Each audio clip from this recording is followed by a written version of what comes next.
kind of on the nose to be a satire, but you've also said that this movie relates to, or could have been set on Wall Street, maybe in Silicon Valley, anywhere where there is a great deal of money being thrown around, anywhere that there's a great deal of power, you have these kind of excesses. Yeah, it's of course, Hollywood is a special case for someone who becomes famous within their business milieu. But there are guys like Steve Jobs in Silicon Valley, and I don't know if you've seen Wolf of Wall Street, but you can see Wall Street also had its excesses and craziness.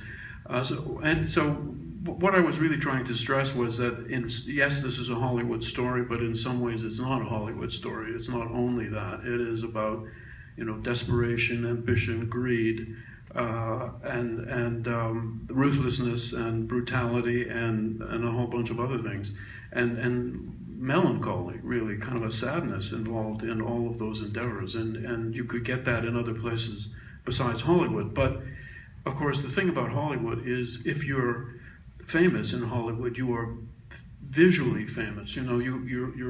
Your face is up on a big screen. This doesn't happen normally in Silicon Valley, though Steve Jobs had his face up on some big screens. But and there's a weird kind of oblivion for you if you suddenly, as with Havana, suddenly are fearing that you will no longer be up there.